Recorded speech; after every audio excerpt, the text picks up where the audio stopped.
All right. Well, thanks again for joining us. I got Jessie Raven, who's a personal trainer, a natural holistic practitioner, Nutritionist.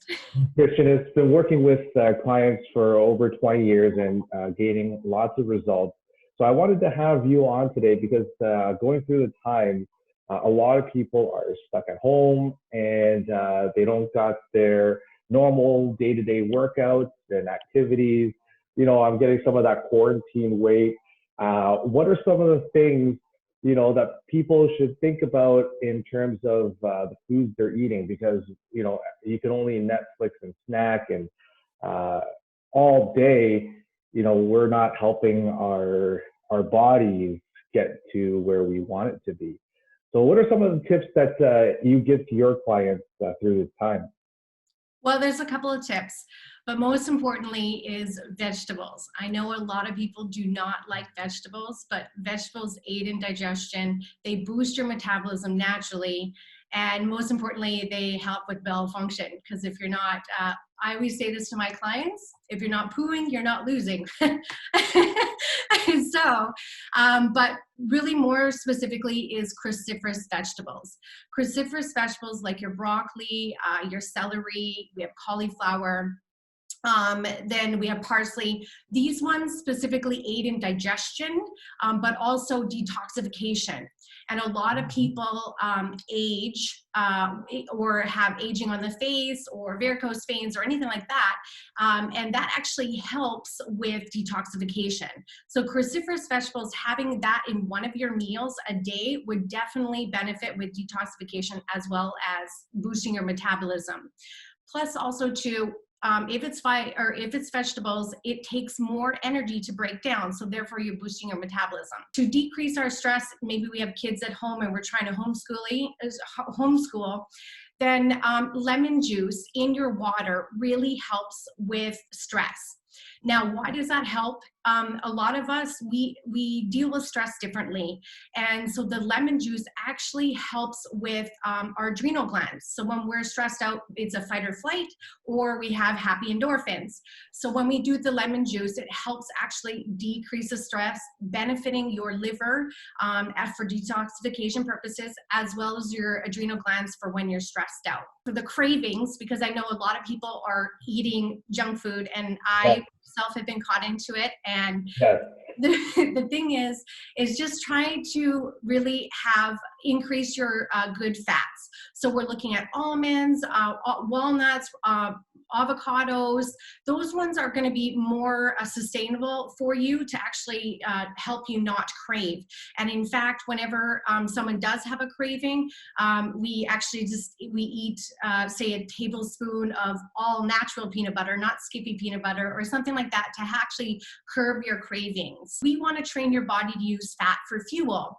And so when we start to eat those foods that actually are benefiting us, the body starts to use that as a fuel source versus our chips that we're eating. And when we eat those chips, there's tons of chemicals in there that it alters our cravings, and we just want to be able to take control of that. What are some other things that we can do to help burn some more fat during this time? Well, you know what? It's really exciting. I know this may not appeal to a lot of people, and this is not what I jumped in to do right away, but I actually start my day with cold showers. When you are really busy, this is just for people who are busy in general that don't have a lot of time to work out.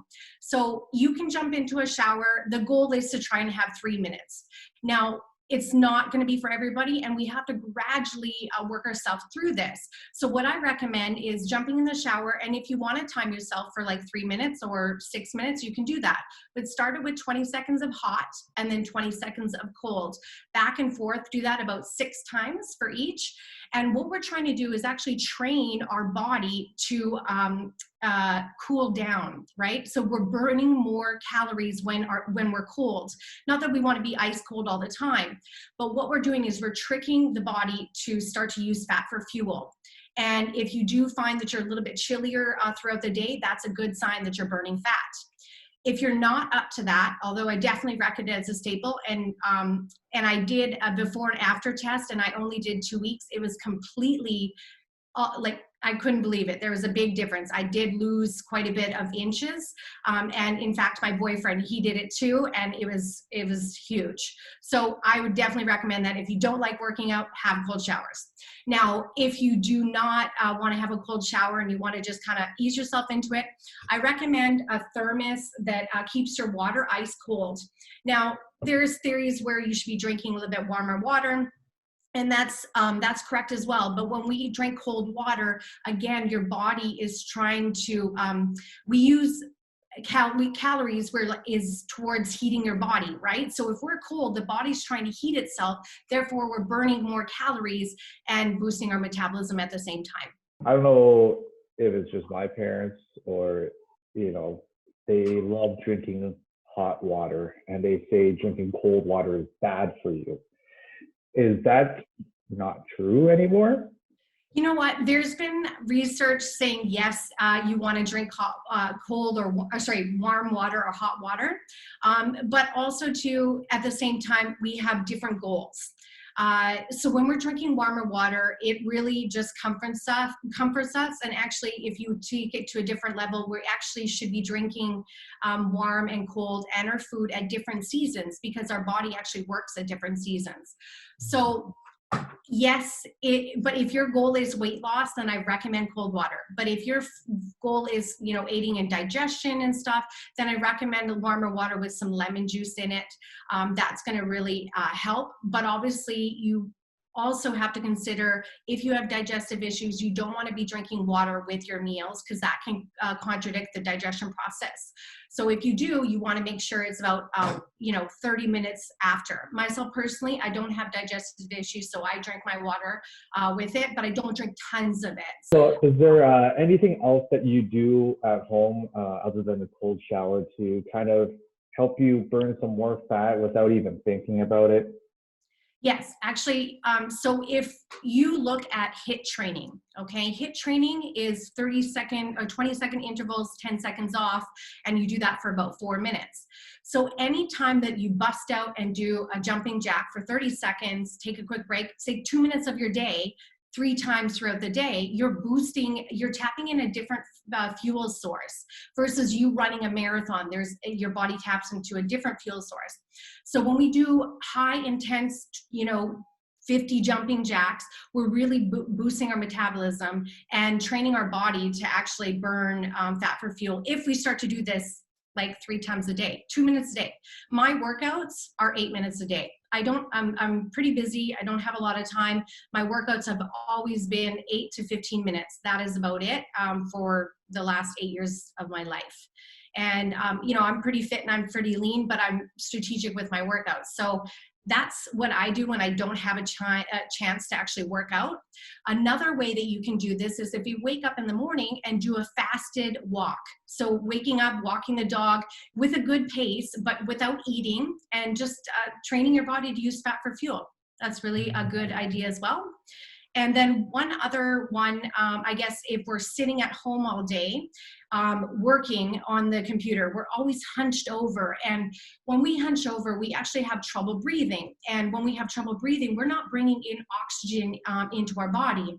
That also, and water. So when our blood, if we're not drinking a lot of water, the blood gets really thick. So therefore, we don't bring in that oxygen.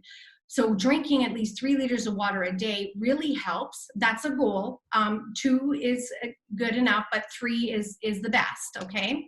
But again, sitting up, posture. So if we're sitting at the desk all day, I recommend sitting at the edge of your chair where your butt is kind of on the chairs, but your hamstring or the back of your thighs are not touching.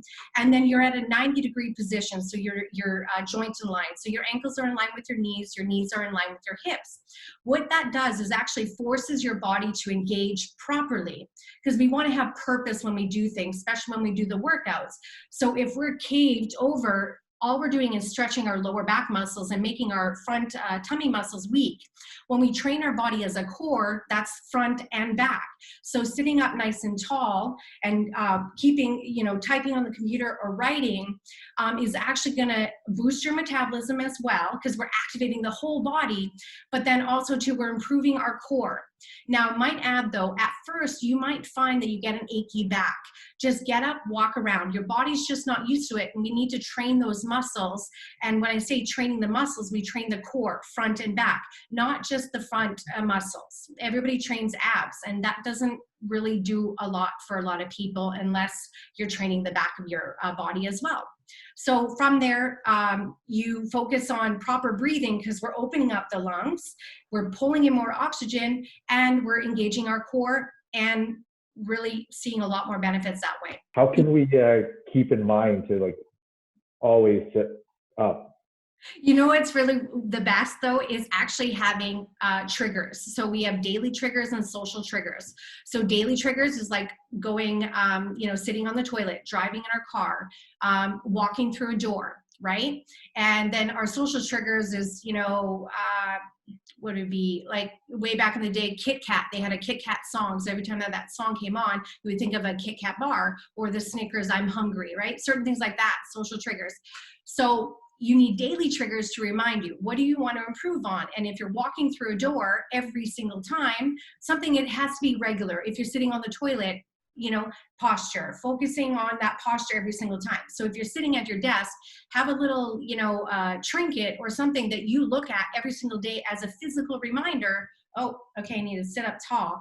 Because every single time, it keeps you accountable, but also to at the same time, when it becomes a repetitive pattern, it becomes a habit, and then you naturally do it. And when you hunch over, then you're going to start to feel sore again.